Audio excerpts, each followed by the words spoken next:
What is up, everybody? This is Recap Rewind. I'm JLAG and I'm here with NBEA. And we are doing American Horror Story Cult. It's season 7, episode 7, titled Valerie, Solanas died for your sins, Scumbag. What did you give her an accent? Because I feel like she had an accent, but not that accent. She had a Brooklyn accent. Yeah.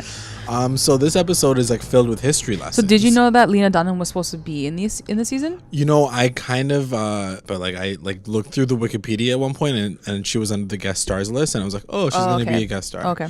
So I wasn't super surprised. Apparently it was a well-known thing. I was like, oh, I had no idea. I didn't know who she was playing, obviously. Yeah. Like that, so I didn't even know who Valerie Solanas is. So I know I love this episode because we got quite a bit of a history lesson. And I freaking 101. Love my American history. Yeah, love it. What did we learn? Thursday, American history class. Andy Warhol is a dick. And number 2, Valerie Solanas is super intense. She's crazy. So like the one thing I just hate about this whole thing is like this whole like feminist movement. Right. I feel like they're always like tagged as like these crazy bitches. It's so funny like, because as we were watching, I'm like, why does she have to be crazy? Yeah, as but we were watching, I get it. Yeah. Like, you know, I think they're trying to show too, like she started her own cult essentially too. Like, right. And I think for someone to be able to do that, yeah, and to like make movements, you have to be a little crazy, especially at that time. Yes. Like especially at the time where like women had no rights. Like, you have to be nothing. Extreme. You have to. So like she had to be extreme, but like also like it got like too like lit. So like I think here's the thing too. At the end of the day, Valerie Solanas wasn't the only feminist and pro, you know, super feminist in that time period. Right. There were a bunch of them. She's just one of the more well-known ones for the work that she did. And you know, watching the episode, regardless of how she was portrayed, she was extreme in her actions. I don't think that the whole Zodiac killer thing even happened, but she was able to take that. They were able to take that piece and attach it to her. But she was still she wrote a manifesto. Yeah, I'm sure it is real. Yeah, and it exists. Yeah. And if I looked it up, you'd probably read all these like really extreme things. And if you looked on the other side of it, I think that I don't want to get like, anyway, maybe we'll get a little political, but I'm going to make you start every sentence that you say with I am a turd. I'm a turd. So that was the best. I don't like that. I'm not okay with it. The one thing that I will say about American Horror Story and what they've been doing with this season is they've chosen themes, not only in time period where it's like literally happening right now, Trump, post-Trump season. This is the thing. It's not happening right now. It's always happened. It's just that it's now in the spotlight. Yes, you're absolutely right. Including this Harvey Weinstein thing, including all this shit. I wrote down Harvey Weinstein. It's always been happening. It's always there, lingering. Yes. Just nobody's been talking about it, and it hasn't been up front and center. And that's what's so amazing, that it is up front and center, and it's on AHS right now. So it's like they're nailing the season. Like the season's been amazing. You're absolutely right. I was gonna say. Sorry, I was gonna be like, I am a turd. Can I talk now? You may speak. Under his eye. Yeah, I feel like the fact that AHS has been so current, or it's seemingly current, is because they've chosen themes that have kind of lasted the test of time. Mm-hmm. You know, we're talking about gun violence was last episode, and this episode is all about feminism. We already know that Ryan Murphy's a huge activist when it comes to that kind of stuff, and he tries to put that message forward as much as he can as well in his own art and his own pieces. And don't you feel like this season has sort of seamlessly covered those themes? Yeah. Where like every episode covers something, but it's almost like it just flows into each other, and so it's happening, and it feels really organic. Where I feel like some seasons, even of AHS, like they cover these themes, but like it's really obvious. You're like, oh, okay, I get what you're trying to tell me. Yeah. But like it's been done really well, I feel like this season too. But even watching that first opening sequence with Valerie coming into Andy Warhol's place and saying, "Where's my script?" Yeah. It took me right back to earlier this week with this whole Harvey Weinstein shit. And the fact that world, the art world, has always consistently and constantly been under another man, like a man's lens, and seeing that she was struggling through that, and obviously it became a more extreme thing later on in the episode, but watching her in that moment, it took me back to what's happening right now, and that's why I felt it was so current. And I was like, we're not watching something that's like very, very it's not current. It happened in 1968, but it's so true to what's happening now, and it's still perpetuating now, and it's only coming out now. 2017. It took how many years is that? Like what? It's 50 years, 60 years, and plus and beyond, and like before the beginning of time. Like It's crazy to think that there's all this history and it just continually repeats itself, which will lend itself well to my favorite quote of the episode as well, which we'll get into later. But we're just gonna keep going through it, right? Yeah. So it cuts back to the present time, and Kai, like the report is all out there, right? And people are saying, the one thing that stuck into my mind was, they said, this brave young man, Kai Anderson. Yeah. So he's like the hero. They're really pushing this whole idea that he becomes a hero. So he got what he wanted from the shooting from Meadow. And it was very interesting to see him so he wins the councilman seat, and now he's like deciding his next step. Then it cuts to Beverly, and we're met with Frances Conroy, who plays BB Babbitt. Yeah. In the episode. Yeah. And she's kind of just like chilling in the parking lot. Babbitt. And Beverly's like, who are you? And she's like, come to my hotel or whatever. And that's cool, whatever. And then we walk, and then it cuts to Beverly going to visit Kai. And the first thing that I said was, who's a hot bodyguard? Little did I know that they're all white supremacists. Yeah. I was like, damn it. Fuck. So she walks in, and Beverly motherfucking Hope comes through, and she's like, I want to speak to Kai, and there's all these like supremacists around, and he's like, oh, okay, never mind. Like, she's allowed to come in.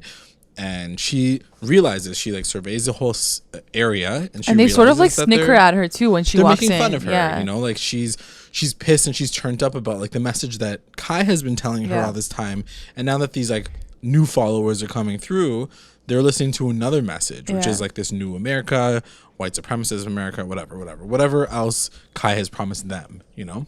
I think it was like the beginning of sort of like the end almost of the season 2, because I feel like it's gonna lead us into the third, probably like, you know, chapter of this whole like season.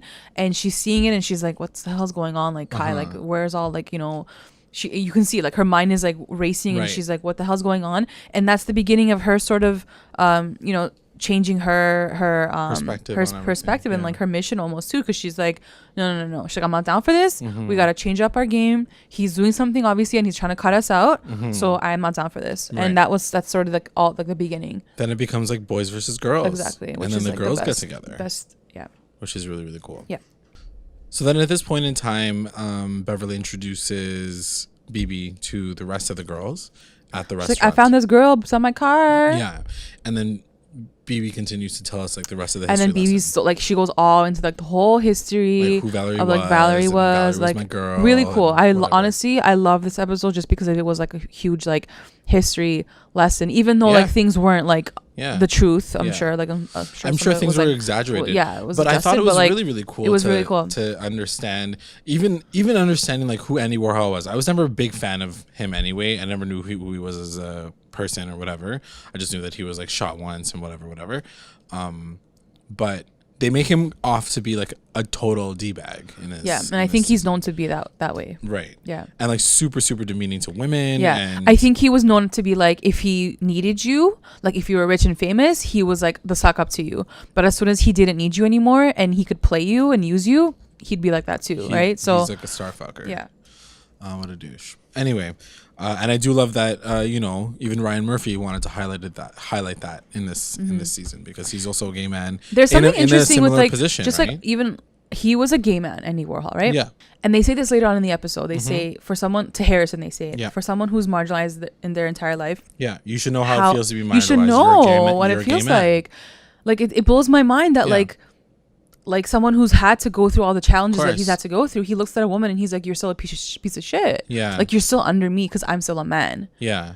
Okay, but like they like I just don't get it, and I love that they explore that still. Yeah. Like, you know what I mean? Like, I don't know where that ideology comes from, because I think that it happens a lot. I think it happens within marginalized groups all the time. The only reason why it's not affecting you, like to Andy Warhol, is because he's Andy fucking Warhol. Yeah. And because he can get away with it. Do you know what I mean? Because I think at the end of the day, you're still a white man.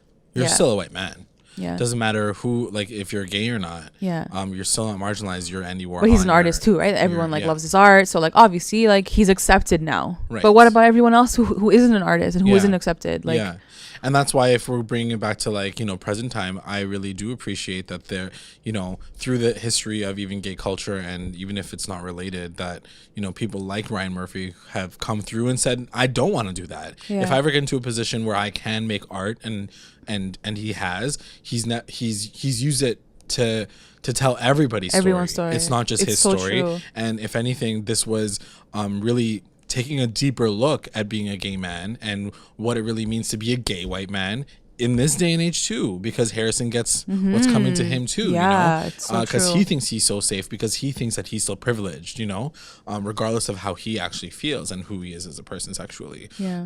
So I thought that was a really, really poignant and really, really strong moment to have in the episode. And he and the whole team really have done an amazing job this season of showing every perspective. Yes.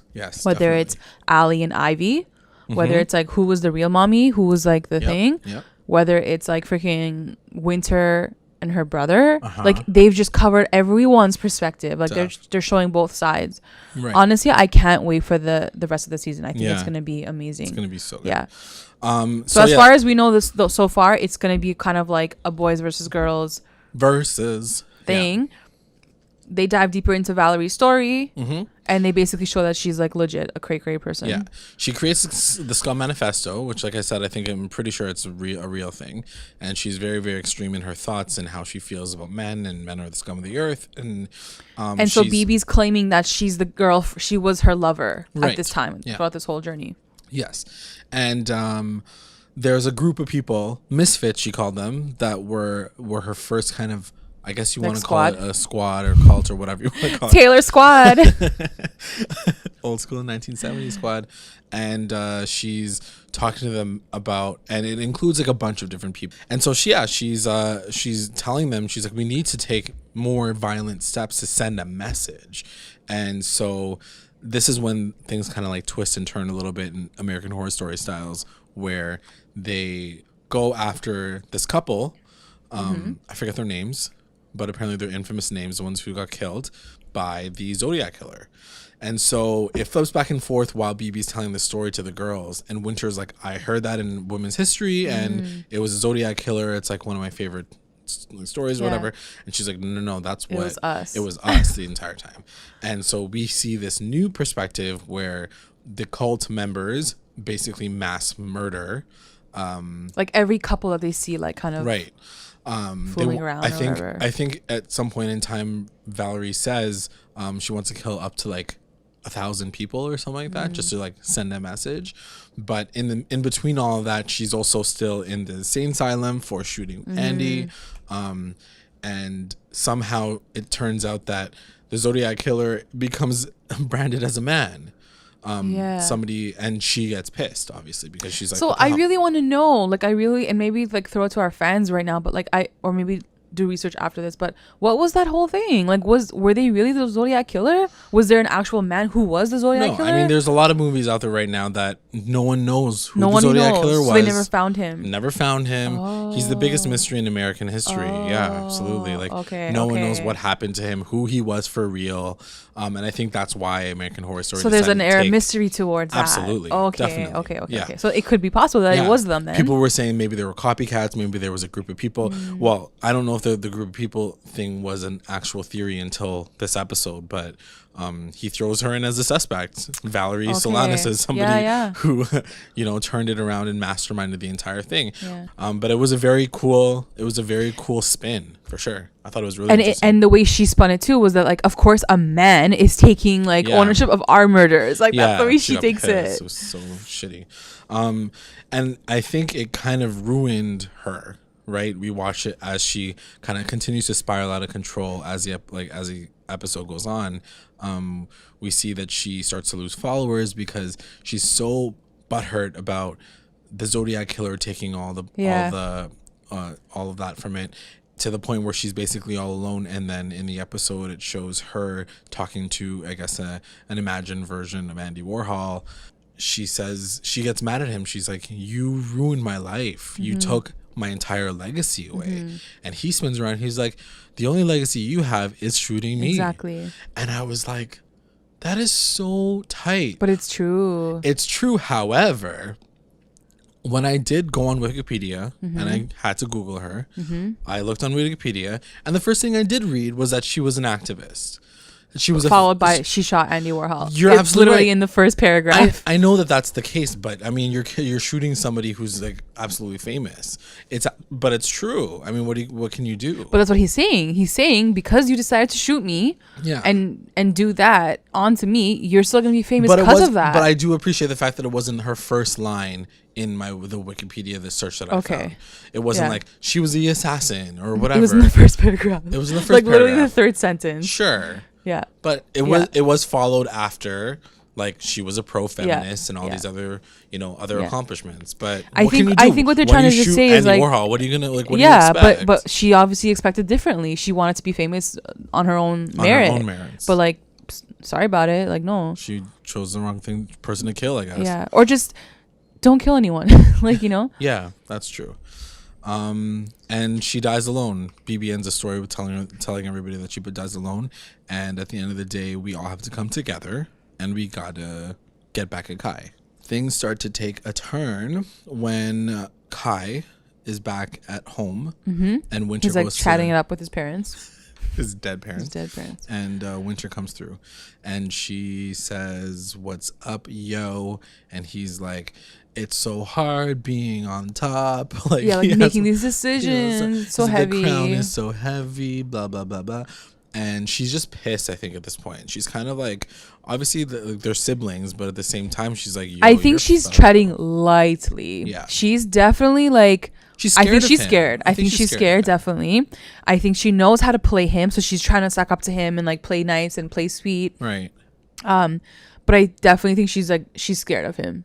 She doesn't know what to do, and he is scary because obviously, like right at the end of their conversation, he's like, "Oh, I found something in your room," right? And it was like the Scum Manifesto, and she's like, "Oh, like that's just like from like my class, like my school class, whatever." Yeah. He's like, "No." Well, he says it's totally fine if you don't think that it's like a good idea too, like. But I mean, he's trying to like keep an eye on everybody. Well, right? yeah, that's the scary part too. Like he's obviously still lurking on her. He doesn't trust her. Right. You know. But I wouldn't trust anybody if I was a cult leader either. Yeah, that's true. I don't know. I feel like everybody would be coming for you, especially if there was such a extreme turn that just took place. So he does kind of like say a few things to her. And obviously they were planted moments. At one point in time, he's like, I'm trying to think of like a little, like kind of an acronym as well. He says like, let's think about one. And then he said, what about MLWB? Men lead, women bleed. And then he throws Harrison's name in there saying like that was Harrison's, but I think it's kind of stupid. I think he has something against women. So there were all these little plants that he put in. And as soon as he said it, and as soon as I saw her face, I was like, oh gosh, she's going to take this back to her girls and she's going to go turn up, you know? She's playing right into his hand. So I think that he's still got his power. And by the end of the episode, that's what we learn. We do learn that as they murder Harrison. Yeah. So they kill Harrison. Yeah. That moment was that. And then it cuts back to Kai and he's talking to Twist. He's like watching the news channel. Yeah. Beverly's like talking about the murder and like how Harrison's like talking dead. To him. Yeah. She was like, just so you know, everybody's watching you. And he was covered in scam. Like she's like throwing all these like hint words to him and he's like, cool. Okay, I know that it was you guys. And he says, they're at their best when they're angry. And then he's like, don't you think? And then camera turns and it's yank BB Babs, what the hell? And then the episode's over. Does she say aren't we all at the end? Like he goes, we're stronger when what is it? What's the line? We're always like they're always at their best when they're angry. She's like, aren't we all? Oh, maybe. I don't know. I didn't notice that. Because I was like, maybe she's just working him on the inside, maybe. You know what I mean? That's possible, too. Who even knows? It was definitely a WTF moment. Okay. So let us get into those. Since we're on them, let's get to the best moment first. My best moment definitely has to be the whole opening history lesson about Andy Warhol and realizing how much of a douche he was. I think that was like, oh, okay, interesting. And I didn't know that history. I didn't know how he was. But why did you believe that he was a douche right away? Like, you believed it? Yeah. It's not that I believed it or not. I just think that it was a very interesting way to portray him. I guess I took it a little bit more personally because of the fact that he's a gay man, and I know that Ryan Murphy's a gay man as well. And the fact that you show somebody who they are or how they're perceived, regardless of their sexuality, like you don't have their back. There's not this like, there's not this like unspoken brotherhood with the gay community, which I feel like there could be, you know, there could, like, I could totally be like, no, Andy Warhol was completely amazing. He was a gay man. He was a gay icon. But he didn't take that approach. He took this very honest approach that he assumed was his personality, and turned him into like kind of a villain or an insider in the situation. And it was believable, number one. And number two, I just thought it was just an interesting, honest depiction of somebody that I didn't know much about. Is it true? I don't know. I'm not 100% sure. I wasn't there. I don't know. I didn't know Andy Warhol, but I think that it was just a really cool take on him personally. What was your best moment? Best moment for me was probably just seeing all the girls like back together. Girl power. Yeah. Starting off like their mish. Yeah, for sure. I'm excited for all of that. Kind of sitting around the circle table and kind of planning their shit out. Yeah. What the fuck moment? What was your WTF moment? My WTF was the ending. The twist. Yeah. BB. Yeah. BB being a part of the Kai situation. So, I don't know, like... As you're talking about it, you did just say that maybe she's working inside. When we first, I was first reading one of the recaps in the beginning of the season, and I saw somewhere that someone said, "Where is Frances Conroy? Why is she not here yet? Can she possibly be the cult leader? For the mom. for Kai or whatever." Yeah. And I'm like, "Ooh, that's actually a really sick twist." Just because like I feel like he would give her a really like important role in all of this. Yeah. So seeing her come in now. But she's sort of linked to like the Valerie character. Right. I don't know. I still feel like I'm hoping that somehow she's like working on the inside. Maybe. Like, yeah. Maybe still. Yeah. We'll see. I don't know. That's really messed up. If that's the case, if she's really like screwing them over. It was so funny because NB was so excited the entire episode. She was like, yes, girl power. And I was excited too, obviously. I was like, yes, this is a really cool way to twist the story. And then that very last moment, it's like no, why? So it was very much like a what the fuck moment. Yeah, I would agree. That was definitely my. But that's what I mean when I'm saying like if she does say, "Aren't we all?" at the end, I feel like for me it's an important thing because he's like they're angry or whatever. Yeah. You know. Yeah. And she goes, "But we all are." Yeah. Like maybe I'm reading into it, but like her saying like, "But everyone is though." Everyone is. Like everyone when they're scared, We're like turns the F up, like right. You know. Right. So I don't know. Who knows? Yeah. I don't know. Even him saying that line, you know, they're at their best when they're angry. Like who's they? Yeah. Everyone is though. Yeah, not just women. You too though. Yeah. But also, I really never pegged Kai as a sexist this entire time. I pegged him as like a racist and extremist, but he never had any inklings of like, oh, you sit there because you're a woman. He used people. It didn't matter. It didn't matter if you're a guy or a girl. It was like, I'll use you however I want to use you. Yeah. But just like, yeah, I'm not even getting into that. But yeah. Yeah. So that also was my what the fuck moment of the episode, the twist at the end. Yeah. Your least valuable person in the episode? My LVP was Ivy, just because I feel like she's been so freaking useless. And then all of a sudden she comes through with like this chainsaw, like killing Harrison. I'm like, what are you doing right now? Like now you're gonna come through. And then she was making those comments how like she was like to Harrison. She's like, you like look what you did to Meadow. Yeah. He's like, yeah, but look what you did to freaking Allie. She goes, no, I just made my wife crazy. I didn't kill her. But okay, but like you're still fucking shit up. Like, what are you doing? That was the part that I was like, these are the things that have always frustrated me with Ivy's character, is the fact that she says these things, but she's like, oh yeah, but it's still okay for me. Yeah. Like, no, you made your girl crazy. Your wife crazy. She's in jail. That's not normal. Just because you couldn't hold your baby. Your son has only one mom now. Like, what is wrong with you?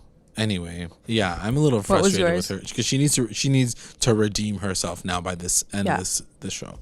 My least valuable person was Harrison was the biggest disappointment of all time. He was. I really thought his character would come through. Yeah. But no. But through and through, right until the very end, you know, I was really, really frustrated. Like we mentioned, you know, the fact that at some point in time, Beverly yells at him and she says, you should know of all people how it feels to be marginalized. You're a gay man. Yeah. But he says, I'm a man. And then they cut into him. Yeah. And I was like, you fucking idiot. I was like, who thinks that way still? But people do, probably. But it's so dumb. It is so dumb and foolish to think that way. But so that's the thing. Like, even though Kai might have planted that whole idea of Harrison coming up with that acronym or whatever, it didn't matter, because at the end of the day, Harrison still showed his true colors, and they booked it too. They were like, it doesn't matter. You should have protected your wife. Of course, you should have known what was happening, but you were so fucking selfish. Yeah. You cared just about yourself and your own needs, that you didn't see that this woman was hurting, and took care of her what she needed to do. Yeah. Most valuable person, MVP of the episode. My MVP was Beverly. Yeah? I think she came through this episode. Like she's the one that saw it, like saw the house, saw Kai, and she was like, okay, this shit doesn't look good. We gotta fix this. Yeah. Let's do something. So I feel like without her, I feel like they still would have been in the same position, but I feel like she definitely like pushed through. Yeah, for sure. My MVP, in a low-key way, is probably going to be BB, because I think that she incites a lot of things in this episode. She does. That's a good one. Yeah. She comes to Beverly and she says, they're taking you for a ride right now. Look at what Kai's doing.